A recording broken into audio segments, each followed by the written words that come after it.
नमस्कार दोस्तों, एक बार फिर स्वागत है आप सभी का आपका अपने यूट्यूब चैनल स्टूडियो लॉक में। तो आज की इस वीडियो हम आपके लिए लेकर आए हैं अप्लाइड फिजिक्स सेकंड, जिसमें आपका चैप्टर 1 है।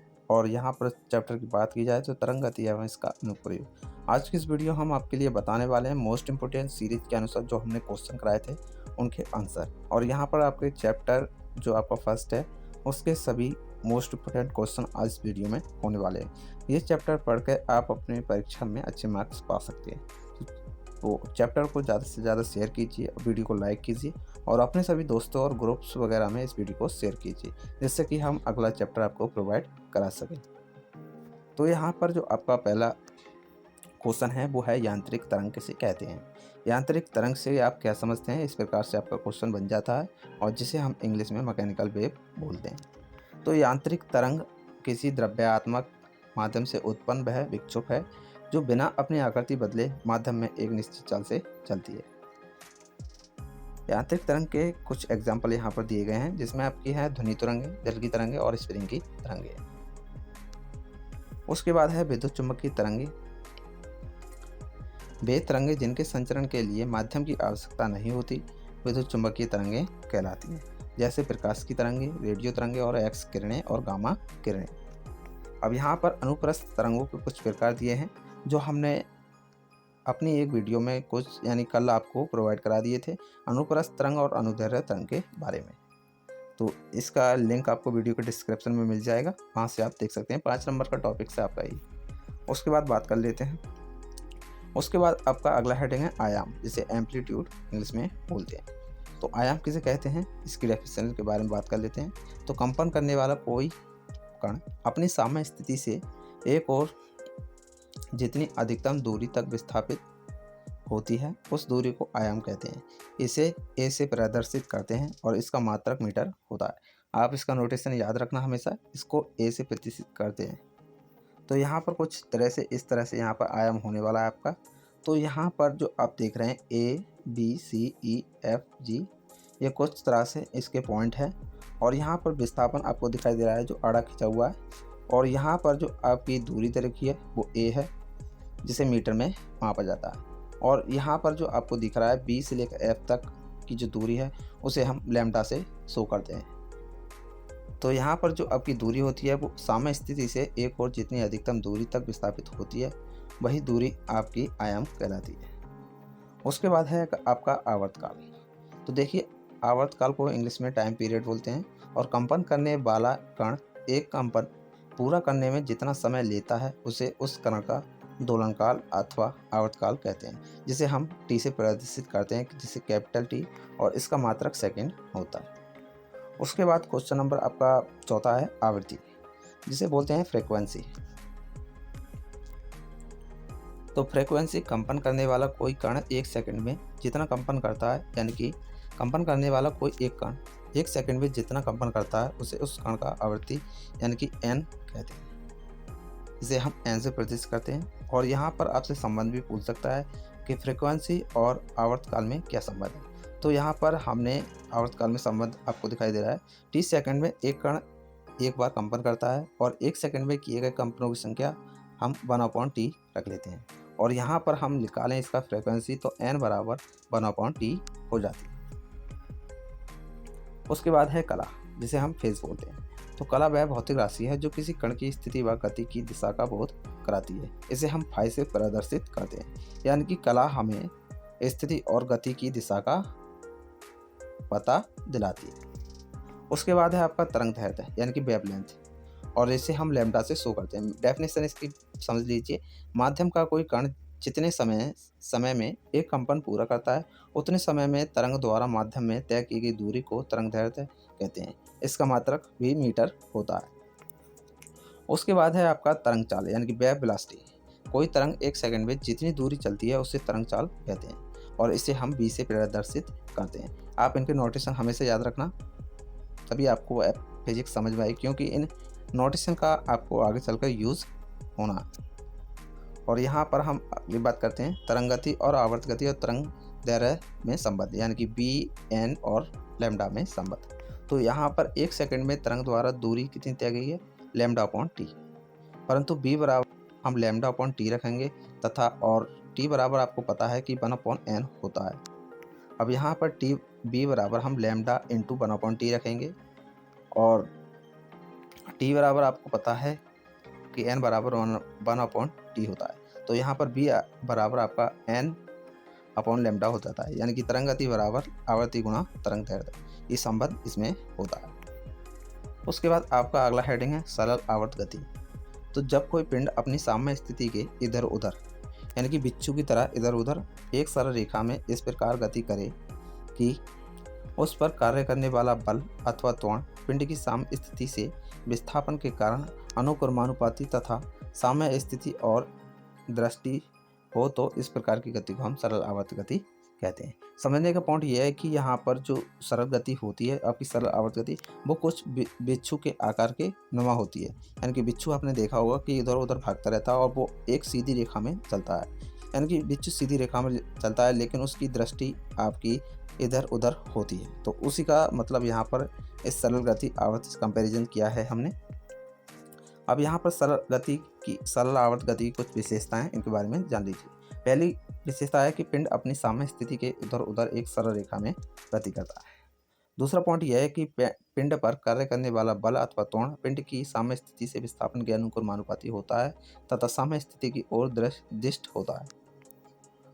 जैसे आप एक एग्जाम्पल के माध्यम से समझ सकते हैं, जैसे स्प्रिंग से लटके पिंड की गति कार का अथवा लकड़ी के गुटके को पानी में थोड़ा नीचे दबाकर छोड़ देने पर पिंड की गति सरल आवर्त गति बन जाती है। अब यहाँ पर अगला हेडिंग है आपका सरल आवर्त गति एक समान वृत्तीय गति के रूप में। तो यहाँ पर आपको एक डायग्राम वगैरह दिख रहा है। इस डायग्राम में देखिए आपको एक वृत्त दिख रहा है और उसकी परिधि पर एक समान कोणीय वेग आपको दिखाई दे रहा है। तो यहाँ पर पहले डेफिनेशन समझ लीजिए, उसके बाद हम डायग्राम को आपको समझाते हैं। यदि कोई कण किसी वृत्त की परिधि पर एक समान कोणीय वेग से चल रहा है, यानी कि एक समान कोणीय वेग से चल रहा, तो कण से उस वृत्त के किसी व्यास पर खींचे गए लंब के पाद की गति उस व्यास के अनुदिश सरल आवर्त गति होती है।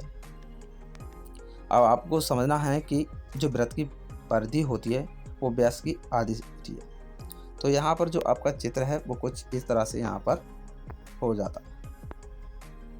यहाँ पर समझिए, यहाँ पर आपको वृत्त दिख रहा है और यहाँ पर चारों लाइनें आपको दिख रही हैं, यानी कि y1 और x1, और यहाँ पर आपको एक थीटा कोण दिखाई दे रहा है जो यहाँ पर खिंचा हुआ है, और यहाँ पर आपका x1 यानी कि n1 है और y1 है, और यहाँ पर भी आपका थीटा कोण ऊंचा है, और इन दोनों के बीच की दूरी है आपकी q है, और यहाँ पर जो पॉइंट है वो p है, और आपका कोणीय वेग यहाँ पर w रखा गया है और समय आपका बिल्कुल 0 है।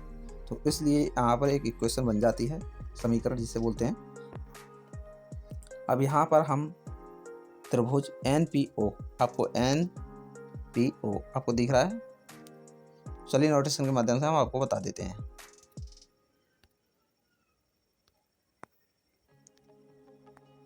तो यहाँ पर देखिए NPO ये त्रिभुज हो गया आपका। अब इसमें क्या क्या है वो आप देख लीजिए।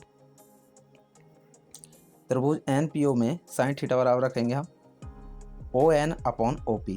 अब ON का मान आपको दिखाई दे रहा है कितना है y, और OP यानी कि O और P का मान कितना है A, यहाँ पर Q नहीं है A है, और यहाँ पर हम y अगर इधर को लाएं तो A साइन थीटा का मान यहाँ पर निकल जाता है।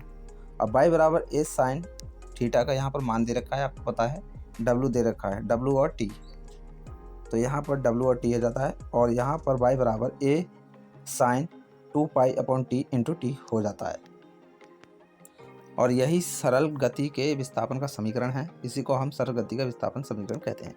अब सरल गति करते हुए कण का वेग जो होता है वो v बराबर W, जिसे ओमेगा बोलते हैं, रूट के अंदर a square minus y square सूत्र बच जाता है। और सरल आवर्त गति करते हुए जो कण का त्वरण होता है वो त्वरण बराबर आपका a ओमेगा स्क्वायर होता है, और यहाँ पर पान का जो त्वरण बनता है वो एल्फा बराबर minus a omega square sine theta होता है, और माइनस यहाँ पर निकाल दिया जाए तो ओमेगा बराबर वो गामा बराबर माइनस ओमेगा स्क्वायर y हो जाता है। उसके बाद आपका अगला हेडिंग है सरल आवर्त गति के आवर्तकाल का सूत्र। काफ़ी मोस्ट इम्पोर्टेंट हेडिंग है, और यहाँ पर कुछ डेफिनेशन वगैरह दी गई है, सरल आवर्त गति करते हुए किसी कण का कोणीय वेग यदि नियत रहे तो कण का त्वरण कण के विस्थापन के समानुपाती होता है। तो यहाँ पर आपको जो पिछले यहाँ पर देखा है आपने कण का त्वरण है, वही सूत्र यहाँ पर हम लगाते हैं। बोल दिया है कि कोण वेग यदि नियत रहे तो कण का जो त्वरण है वो कण के विस्थापन के समानुपाती होता है। तो यहाँ पर गामा बराबर माइनस ओमेगा स्क्वायर वाई होगा। यहाँ पर हम नेगेटिव यानी कि माइनस चिन्ह छोड़ देते हैं और यहाँ पर गामा बराबर ओमेगा स्क्वायर वाई रख लेते हैं। अब यहाँ पर ओमेगा स्क्वायर को हम इधर लाएंगे और गामा अपॉन वाई हो जाएगा। अब यहाँ पर हम 2 को हटाकर इधर रूट चढ़ा देंगे तो कुछ आपका समीकरण ये बन जाता है। और यहाँ पर डब्ल्यू बराबर ओमेगा बराबर आपको पता है कि 2 पाई अपॉन टी होता है और जहाँ टी आपका एक आवर्तकाल है। तो यहाँ पर हम डब्ल्यू यानी कि ऐसे आप थोड़ी देर के लिए डब्ल्यू समझ लीजिए और यहाँ पर डब्ल्यू की हम मान लगाएं तो 2 पाई अपॉन टी हो जाएगा और यहाँ पर आपका रूट के अंदर लैम्डा गामा अपॉन वाई होगा। अब यहाँ पर हम इन दोनों को आड़ा तिरछा कर लेते हैं और यहाँ पर हम टी की वैल्यू निकाल रहे तो यहाँ पर 2 पाई रूट के अंदर वाई अपॉन गामा हो जाती है। आवर्तकाल यहाँ पर आपको निकल जाता है, इसी को हम आवर्तकाल का सूत्र बोलते हैं। आप अच्छी तरह से देख लीजिए, स्क्रीनशॉट ले सकते हैं। इसके बाद आपका अगला हेडिंग है सरल आवर्त गति करते हुए पिंड की कुल ऊर्जा के लिए व्यंजक। अब कुल ऊर्जा का जो समीकरण होता है वो आपको पता है E बराबर के प्लस बी होता है और यहाँ पर गतिज ऊर्जा है आपकी के और के बराबर आपका सूत्र बन जाता है 1/2 mv स्क्वायर। फिर यहाँ पर b आपका बराबर होता है ओमेगा रूट के अंदर आपको पता है b का मान हमने ऊपर भी पढ़ रखा है a square minus Y square. तो यहाँ पर जो मान है हम वो उठाकर रख देते हैं यानी कि k बराबर 1/2 m और b का मान आपको यहाँ पर रखना है b स्क्वायर है तो यहाँ पर a स्क्वायर चढ़ जाता है और रूट से रूट कट जाता है। अब यहाँ पर स्थितिज ऊर्जा के लिए भी बोल सकते हैं यानी कि पोटेंशियल एनर्जी की यदि पिंड में त्वरण एल्फा हो तो एल्फा बराबर आपको सूत्र पता है कि त्वरण का जो मान निकल के आया था माइनस ओमेगा स्क्वायर वाई होता है तथा प्रत्यानयन बल जो होता है एफ बराबर एम एल्फा होता है। अब यहाँ पर इनकी जो वैल्यू रखने के पश्चात आपको पता है कि एफ बराबर minus m omega square y हो जाता है। अब पिंड पर कार्यरत बल एफ तथा पिंड के विस्थापन वाई के मध्य खींचा ग्राफ के नीचे ए ओ बी का क्षेत्रफल ही पिंड की स्थिति ऊर्जा होती है। यानी कि अतः U बराबर क्षेत्रफल ए ओ बी में अब यहाँ पर हम क्षेत्रफल का सूत्र लगा देंगे 1/2 AO गुणा ओ बी। अब यहाँ पर इन दोनों का मान लगा देंगे यानी आपका AO का जो मान है वो आपका वाई दे रखा है और यहाँ पर जो OB का मान है वो आपका F दे रखा है। तो 1/2 हो जाएगा और वाई की वैल्यू हम यहाँ पर से उठाकर लगा देंगे और यहाँ पर हम OB की वैल्यू भी लगा देंगे तो 1/2 हो जाएगा m omega square Y square हो जाएगा। तो कुल स्थितिज ऊर्जा जो आपकी निकल कर आएगी वो E बराबर K plus U is equal to 1/2 m omega square A square minus Y square और plus 1/2 m omega square Y square. उसके बाद आपका अगला हेडिंग है जो कि काफ़ी ज़्यादा मोस्ट इम्पोर्टेंट क्वेश्चन है। सरल लोलक क्या है तथा सिद्ध करो सरल लोलक की गति सरल आवर्त गति है तथा सरल आवर्त गति के लिए व्यंजक प्राप्त करो। तो यहाँ पर आपका सूत्र दिखाई दे रहा है आपको L बराबर L प्लस आर। यहाँ पर आपको एक लोलक दिखाई दे रहा है जिसे हम गोलक भी बोलते हैं और यहाँ पर जो S है आपका बिंदु वो निलंबन बिंदु कहलाता है और प्रभावी लंबाई आपकी L दे रखी है और यहाँ पर त्रिज्या की बात करें तो आपकी दूरी R दे रखी है और यहाँ पर कुछ इस प्रकार से आपको चित्र दिखाई दे रहा है लोलक की तरह। अब यहाँ पर आपको सारी वैल्यूज़ यहाँ पर दी गई हैं। थीटा कोण है आपका और इसकी जो दूरी है वो L है और यहाँ पर जो दूरी है इसकी T है और O है। तो यहाँ पर कुछ इस तरह से एक त्रिभुज बन जाता है जिसे हम OAS बोल सकते हैं या OSA बोल सकते हैं और यहाँ पर इसकी दूरी x दी रखी है और साइन थीटा mg और mg cos थीटा ये आपके व्यंजक हो जाते हैं। तो आवर्तकाल की जो व्यंजक हम निकालेंगे वो वहाँ पर OA का मान लगाएंगे हम। OA क्या है आपका x और आपका जो LOS है वो थीटा दे रखा है।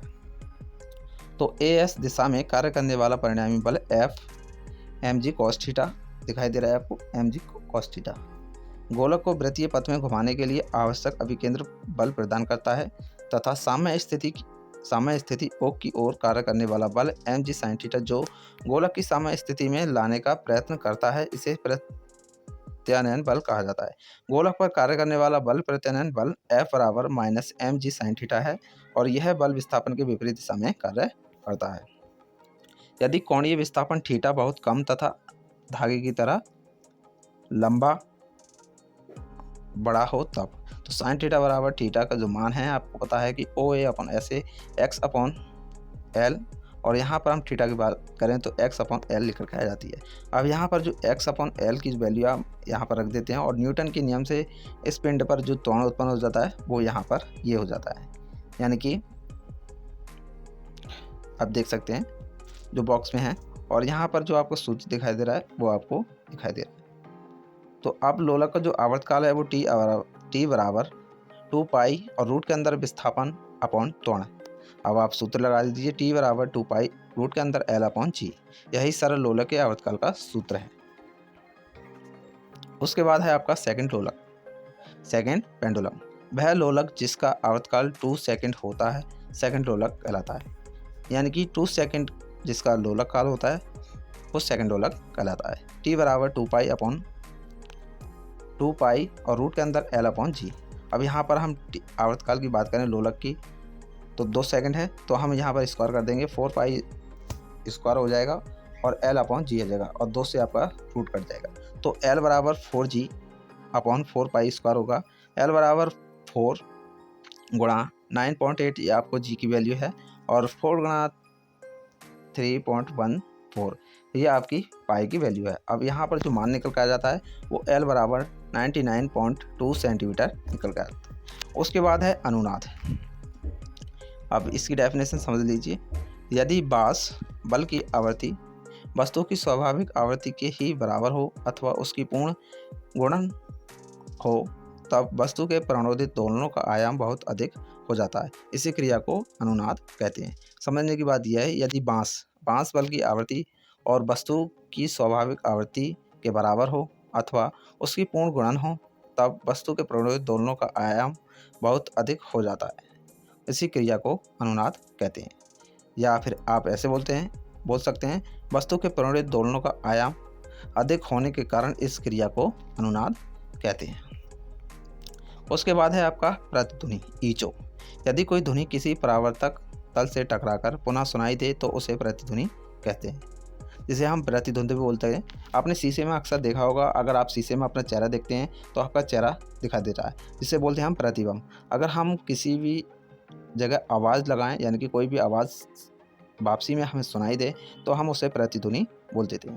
श्रोता किसी ध्वनि की प्रतिध्वनि केवल तभी सुन सकता है जब मूल ध्वनि की प्रतिध्वनि उसके पास 1/10 सेकंड के अंतराल पर पहुंचती है, यानी कि टी बराबर 2d अपॉन बी। यहाँ पर टी की वैल्यू आवर्तकाल है, यहाँ पर आपका 1/10 हो जाएगा और 2d आपको बी की वैल्यू लगा देनी है, और यहाँ पर डी बराबर 16.6 मीटर आपका लिखा गया जाता है।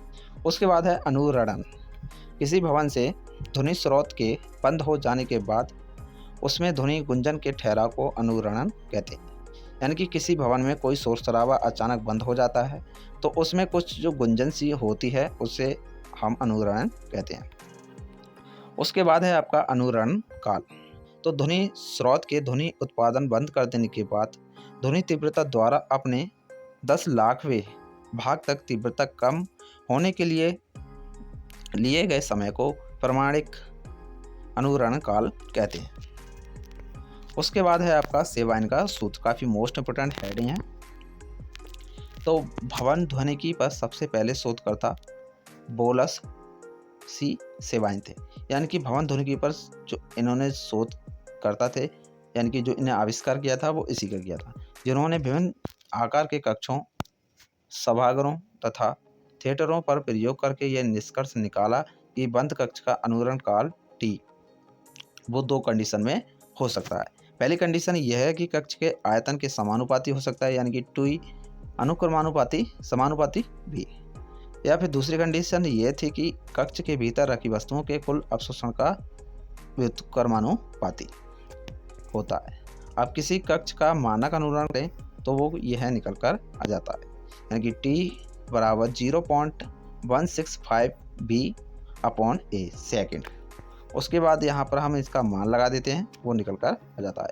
यहाँ पर कुछ जो मोस्ट इम्पोर्टेंट नोटेशन हमने बताए थे वो आप यहाँ देख सकते हैं। टी अनुरण काल होता है आपका, बी कमरे का आयतन, एस परावर्तक तल का क्षेत्रफल और ए धरातल का अवशोषण गुणांक और ए आपका विभिन्न पदार्थों के धरातलों द्वारा कुल अवशोषण।